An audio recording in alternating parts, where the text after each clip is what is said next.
विक्रम बेताल को कंधे पर बिठाकर लेके जा रहा था। घने जंगल में बहुत घनी रात थी।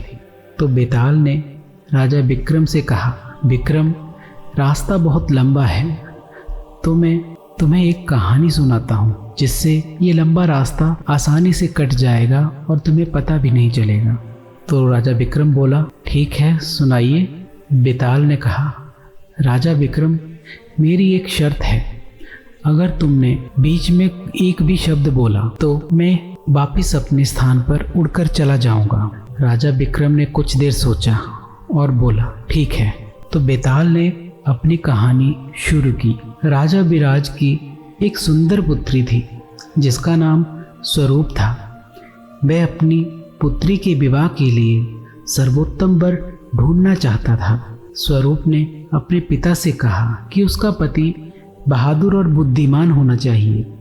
जैसे ही ये खबर पूरे राज्य में फैली, कई युवक राजा के दरबार में आए और उन्होंने स्वरूप का हाथ थामना चाहा।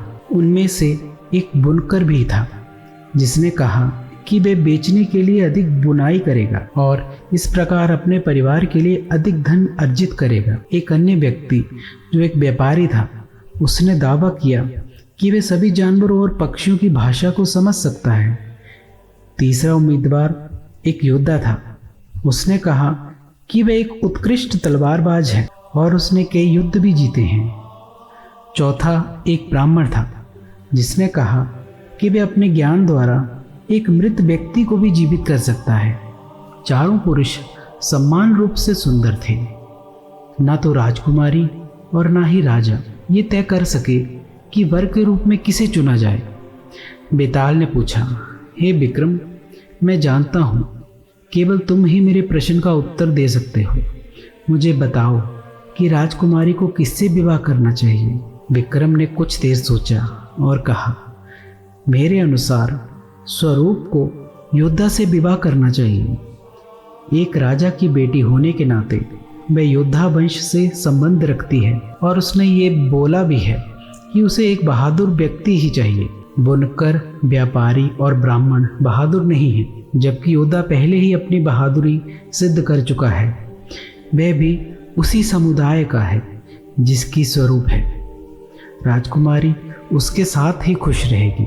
बेताल ने कहा, वाह राजा विक्रम, वाह, तो गुणों का बहुत बड़ा पारखी है। तभी तो राजा विक्रम है, तुझसे श्रेष्ठ तो कोई भी नहीं है इस दुनिया में। लेकिन मेरी शर्त के अनुसार मैंने तुझसे कहा था कि अगर तुमने अपना मुंह खोला तो मैं तुरंत यहाँ से चला जाऊँगा। तो तुम बीच में बोल पड़े, तुमने अपना वचन तोड़ा, तो लो ये मैं चला। ऐसा ही कहकर बेताल हवा में वापस अपने स्थान की ओर उड़ गया और विक्रम उसके पीछे पीछे उसे पकड़ने के लिए दौड़ पड़ा।